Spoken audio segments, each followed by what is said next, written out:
they said that you are moving to Owensboro, Kentucky.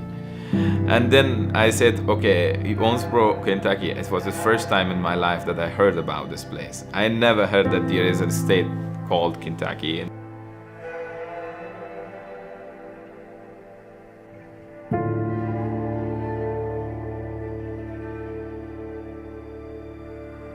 I'm Khaiba and my last name is Shafaq. I'm from Afghanistan. I grew up in Mazar-e-Sharif, a big city in the north, the capital of Balkh province. It was before the incident of 9/11. It was like a huge humanitarian crisis in Afghanistan. When the drought changes, of course, there was conflict and there was a lot of internal displaced population produced by the conflict. In 2008, I was appointed as an economy security field officer. So where I was in charge for the distribution of food assistance for over 60,000 families affected by the drought. When we heard about this, that US is pulling oil out in 2021, I was really worried about having the same bloodsheds that we had. I was worried about my family, my friends, my people. So I take my wife and 3 kids out of the country just a month before the collapse. So I decided to go back myself in the country and leave the family in Istanbul, in a place at least they're all safe. I was not expecting that soon or rapid collapse of the government.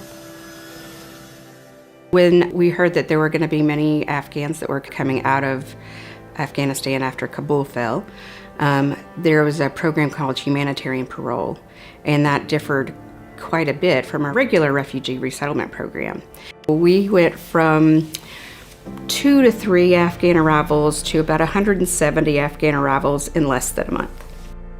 We obviously didn't have anywhere to put this number of arrivals. There's no way to find that many apartments in a town this size.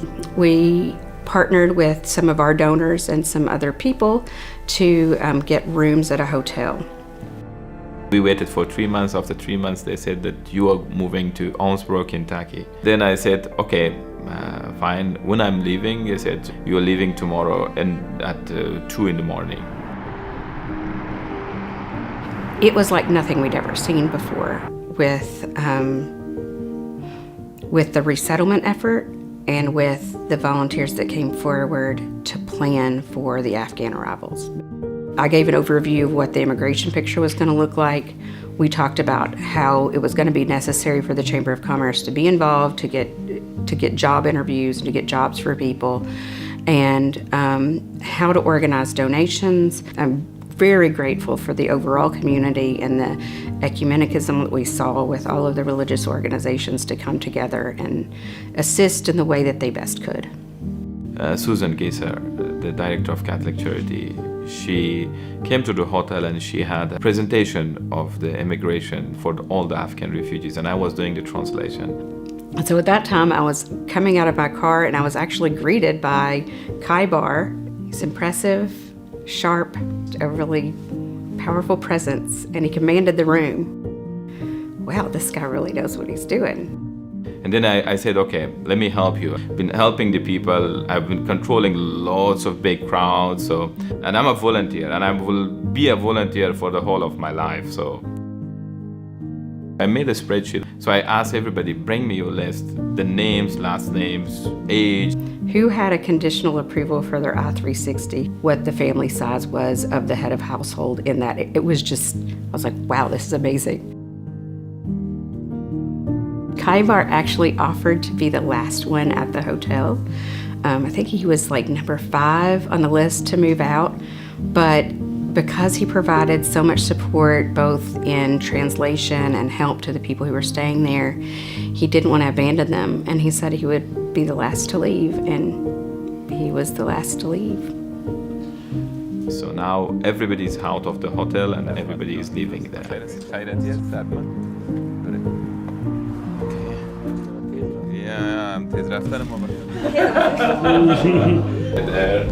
And she got an injection.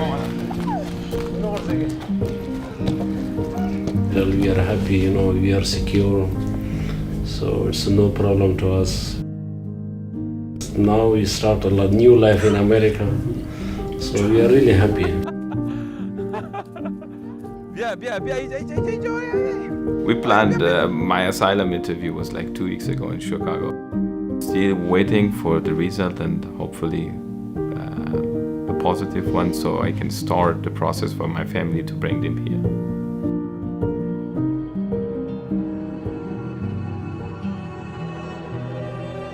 This is a life-threatening tornado that's coming across the Hickman and Fulton County line right now. On December 10th, the night that the tornado hit, I was taking the Afghans back to the hotel and then dropped them off, and it wasn't maybe about a half hour to an hour later is when we first heard some sirens going off here in Davis County. And then we found out pretty early on that Resurrection Parish had been wiped out in Dawson Springs. So we were getting some reports about that and that there was a massive loss of life.